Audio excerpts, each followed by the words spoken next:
Welcome to Secular Yakking. It's like blogging out loud, a show where we cover current events, politics, and anything secular to yak about. Want to join the conversation? Lines are open. 704-802-YAK. That's 704-802-YAKK.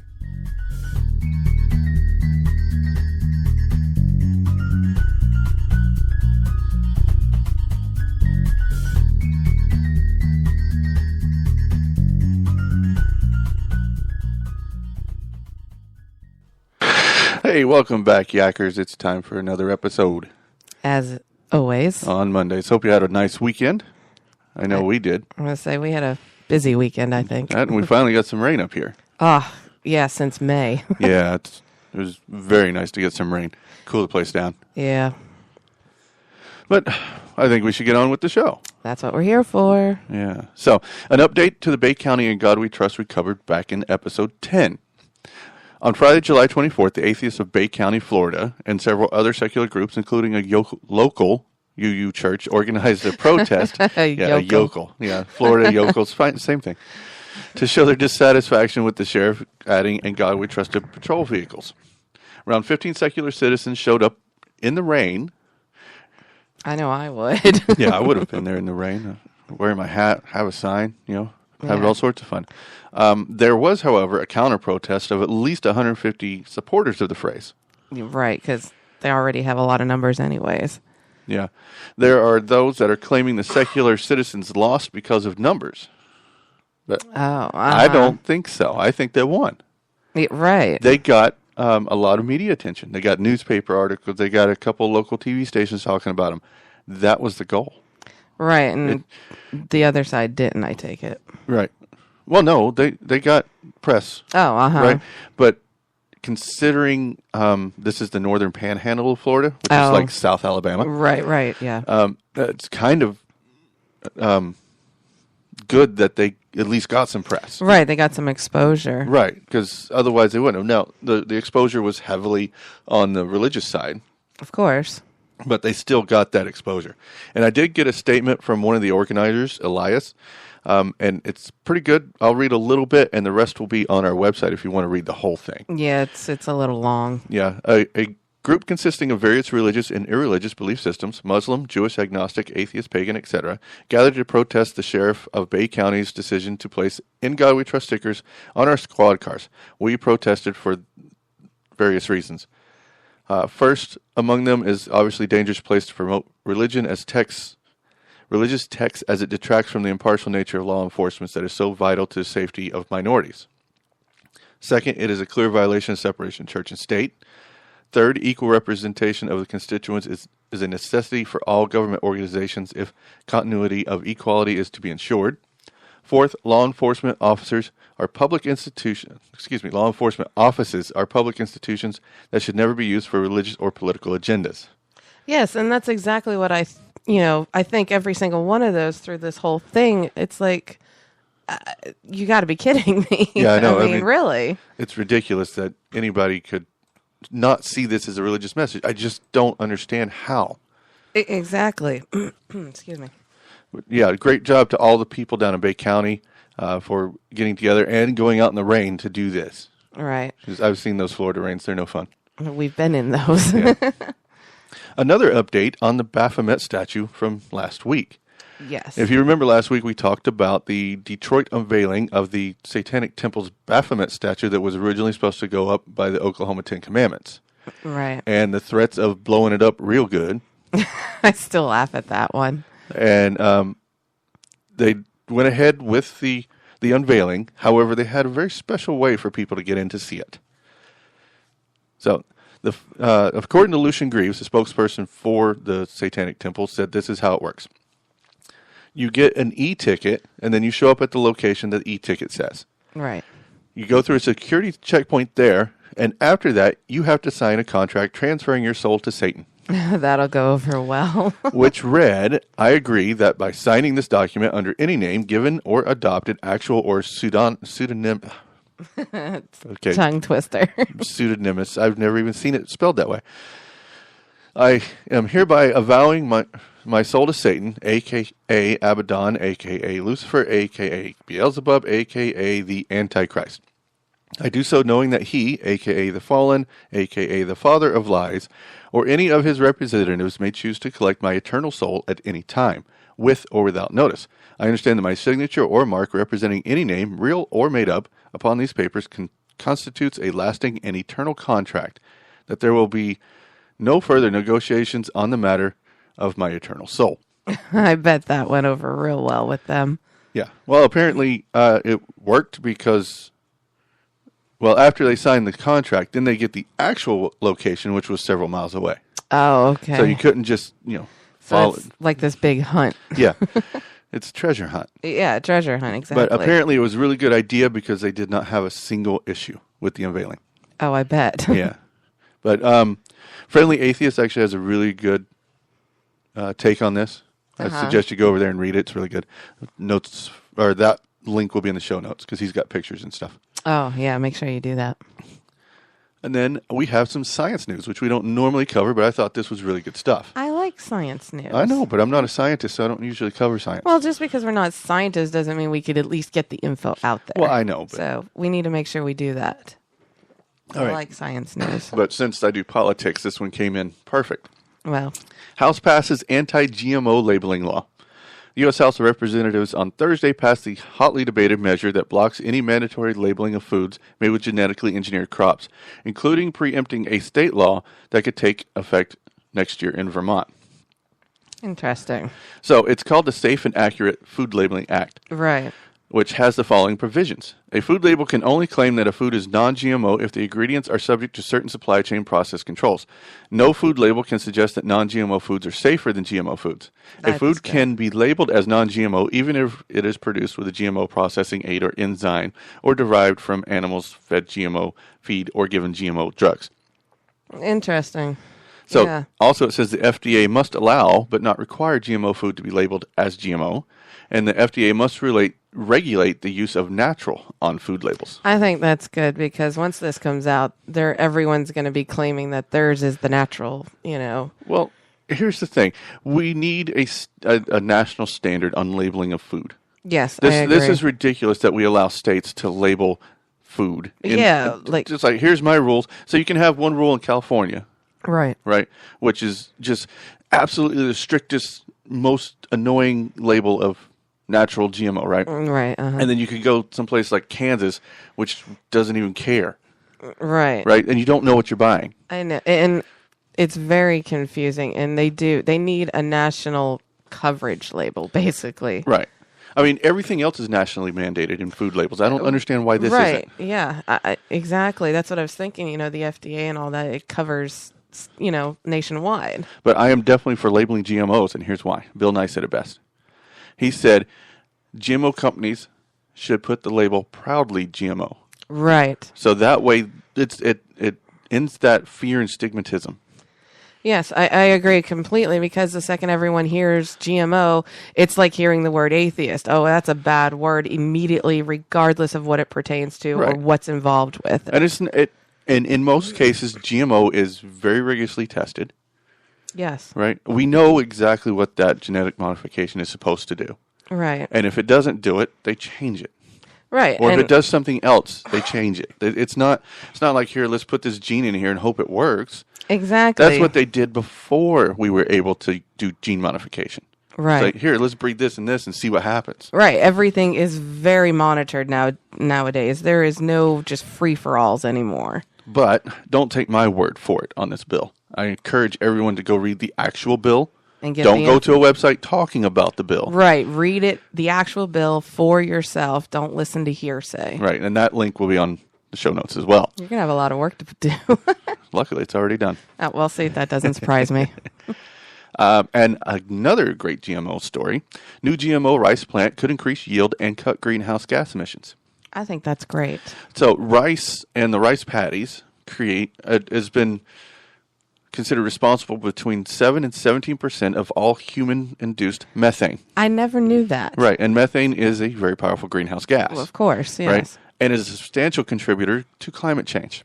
Right, of course. So this new rice not only increases yield, so you get more rice per acre, Right. but it is supposedly emits as little as 1% methane of conventional rice. That's a huge difference. So you're taking a huge chunk out of the human-induced methane. Right. So which will bring down the issue of climate change. Right, and I know a lot of people, those who are against GMOs and everything, they always say, oh, now you've got it, making huge yields, which isn't natural, blah, blah, blah. But if you know anything about growing vegetables, a lot of the seeds that you choose or the plants that you choose, they're grafted to produce higher yields sometimes. And it's no different. It's Right. not like we're like making robot rice plants or something. I mean, it's silly. So, and you can see that, and again, I go back to Bill Nye and Neil deGrasse Tyson, and they say you cannot find an edible wild apple. Right. Right. I know Right. exactly. You can't find an edible wild corn. Because there aren't any natural Right. edible Now, untouched ones. I understand the difference between selective breeding Right. and strict GMO. I understand that concept. But we have been genetically modifying these things for decades. thousands of years since we Well, discovered an agricultural culture, and we could We're always trying to improve so what we can we put will out. breed the two things that work best. Right. Right. And before GMOs, we had no idea what the eventual outcome would be, Right. which gives us traits that we don't necessarily want. Right. Right.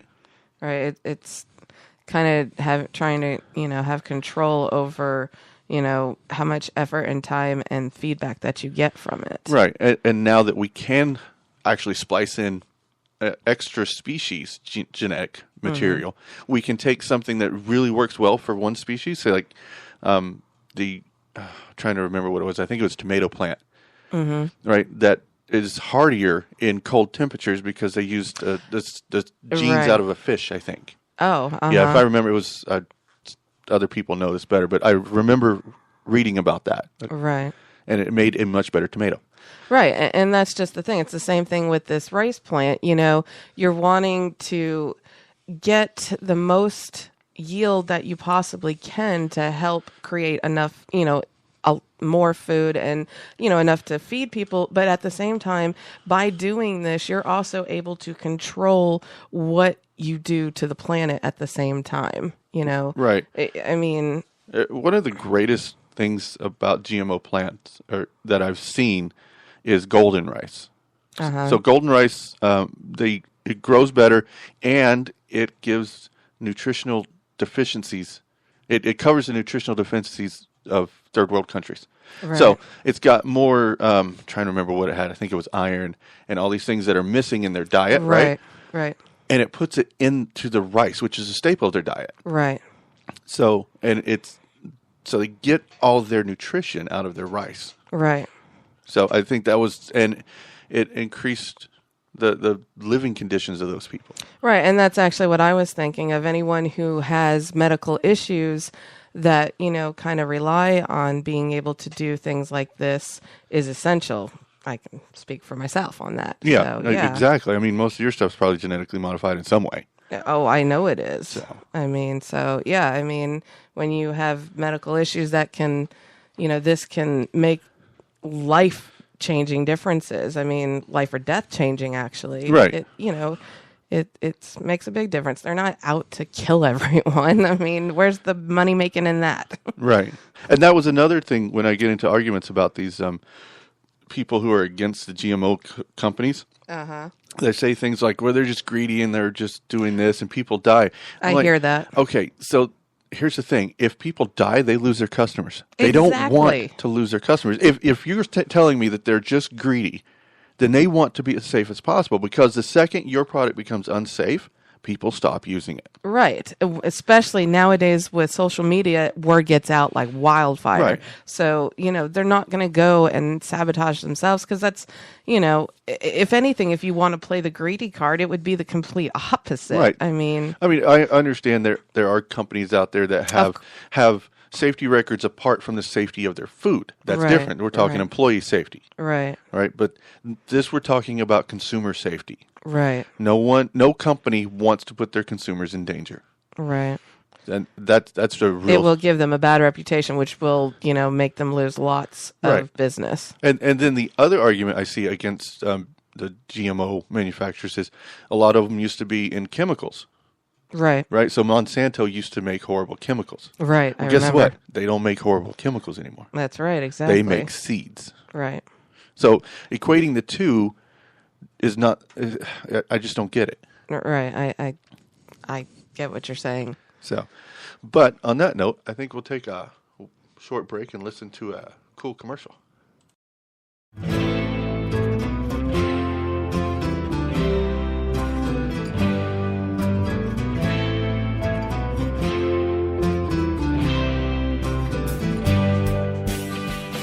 The Humanists of North Puget Sound is proud to welcome Shelley Siegel to Everett's own Fireville Community Coffee House. Shelley is a global presence in the atheist movement and a genre-defying singer-songwriter. An Atheist album brought her into the spotlight, and now she's coming to Everett, Washington. Come enjoy her melodic vocals, heartfelt passion, and thought-provoking lyrics on August 17th at the Firewheel Community Coffee House, 2727 Colby Avenue in Everett, Washington at 7 p.m. Go to meetup.com/humanistmps for more info.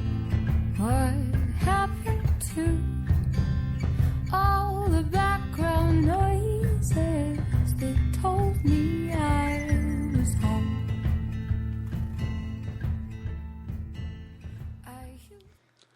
And we're back.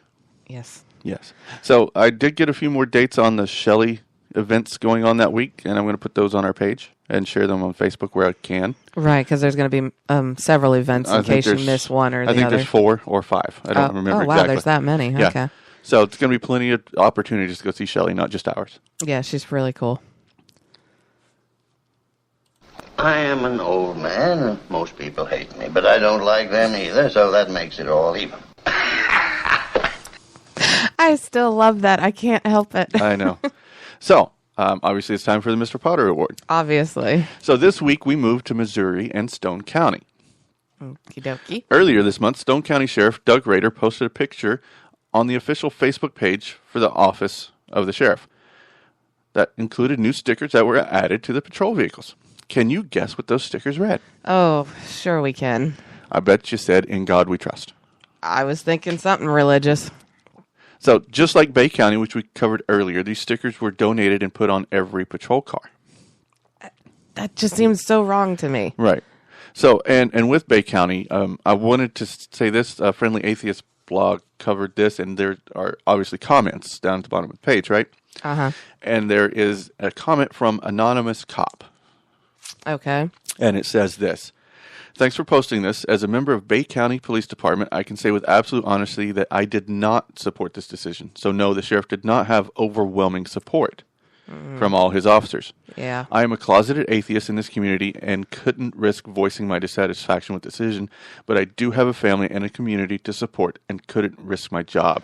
I completely understand that. Right. But as Hemmett says, I'm not sure what can be done, as this is our national motto, and there is no real fight against this, in my opinion. So now I'm stuck driving with the stupid sticker on my patrol car. I get that. And under the identity of my other project, the Original Motto Project, I actually went to Stone and Bay County's Facebook page, and I asked them a very pointed question. What are you going to do if an officer asks to take this off? And they don't want it on their patrol car. Right. And someone said, well, they can find a new job. Holy moly, are you kidding? And so I was like, so wonderful. You support freedom of religion as long as it's yours. Well, not only that, he's also okay with firing someone based on their religious stance? That was a comment from someone else, okay. not the office. Okay. Right. Yeah. But that's the attitude that you're getting from this. If you don't agree with this, find a new job. That's unbelievable that's, even able to go around and do that. I mean, it almost, makes you think the whole you have freedom of religion isn't exactly there in some place. Well, okay. It's not. It's not according in some places. There's exactly. no way. So like Bay County, and I'm sure there probably is at least one in Stone County. And, I feel real bad for that officer who has to drive around his car with that on his car. It's anything, I think, that is not inclusive should not be on anything that, like police cars or anything government based, because hello, separation church and state. This is not a hard one to figure out. I know. And this argument that it's not religious just because it says God is just ridiculous. And excuse me, they're right. They do get away with it because it is currently our national motto. Right. However, it is not our original national motto. Right. But that's not all Sheriff Rader has done. Of course. Not by a long shot. Of course. So according to Dan Arell's blog, Danthropology, he uncovered a few items on the sheriff's Facebook page. On June 30th, they posted this. As we approach the 4th of July, now more than ever, we need to remember what our great nation was founded on and our Constitution. In God we trust, in all caps, by the way. Of course. Still means as much today as it ever has. Keep our nation in your prayers and keep all our law enforcement in your prayers. Sheriff Doug Rader. Unbelievable. So this wasn't some staff member. This was written by the sheriff. Right. So he is using his position as an elected official to promote Christianity. That's exactly what I was going to say. He's using his position to start preaching. All right. And if you didn't think it was Christianity because it doesn't say anything about Christ there, on June 21st, for Father's Day, he posted a quote from Deuteronomy 6:6-9.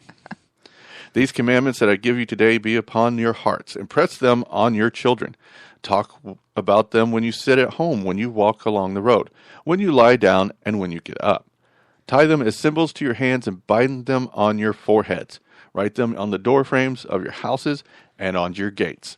So, okay, now that is complete and total preaching through his position. He quoted the Bible directly. Well, and that's what I'm saying. I mean, how is he allowed to do this? Because no one's stopping him. Because no one is... the FFRF, I have a feeling, is in on this. I hope so. I don't think they're... I know they are. Oh, good. But we're not done yet. Of course not. On June 15th, when a missing woman was found safe, the sheriff's office wrote, "Thank the Lord that Gypsy has been found safe." Yes, not all the officers that put in the time and effort to find the person. Right. And then, on May 3rd, the profile picture was changed to the St. Michael symbol, which is the patron saint of law enforcement, apparently. I thought it was patron saint of war. I don't know. Wow. Of course, I could be confusing that with the Archangel Michael. I don't know. But on April 5th, Easter, he posted this. When Jesus came out wearing the crown of thorns and the purple robe, Pontius Pilate, said to them, "Here is the man." John 19:5. Happy Easter from Stone County Sheriff's Office. I'm just kind of floored that he's allowed to keep repeatedly doing this. Now, the list goes on and on. I don't have enough time here to cover it. Oh, I mean, that's what I'm saying. He most definitely thinks his county, he's king of his county, I guess you could say. Right. Because that's kind of the attitude he seems to have. Well, yeah, he does think he's king of the county, and you can look at his website for evidence of that.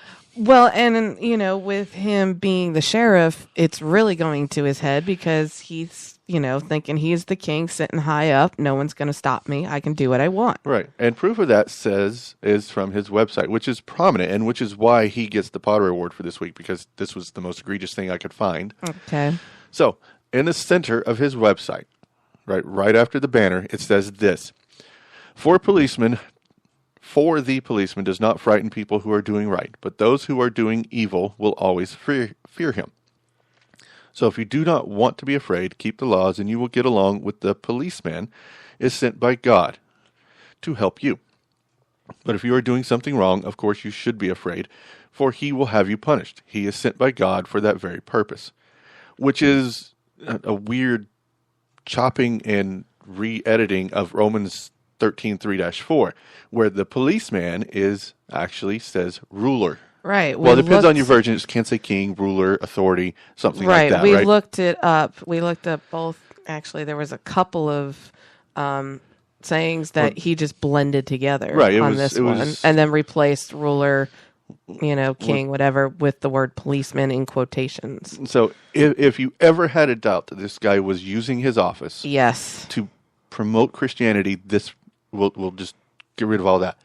And he has a great big head thinking he's God of his county is what he's got going on. Yeah. This is his preaching, location, and he can get the whole county to preach to, not just, your typical, preacher in a church or anything. He gets the whole county He gets the whole county, right. Yeah. So everybody that goes to his website has to read this. Everybody that goes to his Facebook has to see this. Right, because it's like as soon as you open it up. It is the home page. Which in itself, again, I have serious issues. Why can't we seem to understand separation church and state? It's real simple. It's not a hard thing to figure out. You don't have to, decipher it like you do the Bible or something or whatever. Well, there are tons of issues with this.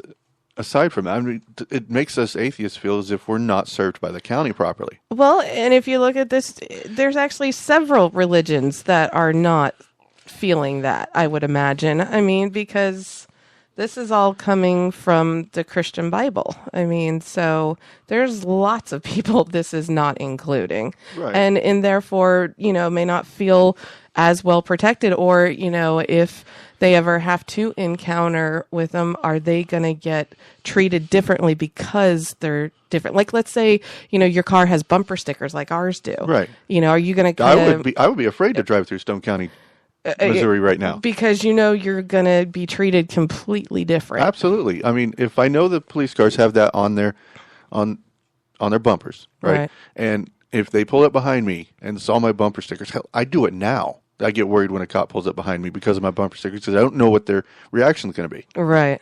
It would be great if we could not have to have that feeling. I know. And unfortunately you do. I mean, we've even had road rage issues for stuff on our bumpers. Right. And we don't have anything crazy. It's just, it's just saying good without God, stuff like that. And we've had some crazy people. Yeah. I mean, I've got God-free American. Yeah. I mean, I've just got nothing offensive is on there. Yeah. Nothing directly offensive, but right. just saying. Well, that's what I mean. Just saying I'm an atheist is offensive to some people. Yeah, it's the A word. Yeah. And of course, my other project, the Original Motto Project, has offered to provide the bumper stickers that read E pluribus unum. Now, as with every other county I've talked to about this, no response. None whatsoever. None. They won't. No response at all. Not even an acknowledgement that they got my email. And, at least with E Plurimus Unum, which, by the way, was the original motto in this country, it is all inclusive. It's not taking sides for any particular organization of any kind. I know. So it's, you need to have either something all inclusive on their cars. Or nothing. Well, that's what I was going to say. Or nothing. Right. Which either one is fine, but at least it does not exclude even one party. Right. And this is why Sheriff Rader gets the Mr. Potter Award for this week. I definitely think he is deserving. Yes, very much deserving. Yeah, he's king of his own county. Well, that's all the yakking we have for you today. Join us again next week as we resume the assault against your eardrums. If you can't seem to get enough of us, check out our Twitter and Facebook.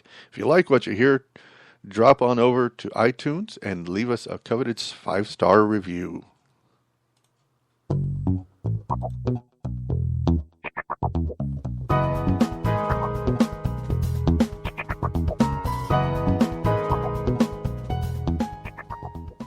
Secular Yakking is sponsored by the Humanists of North Puget Sound.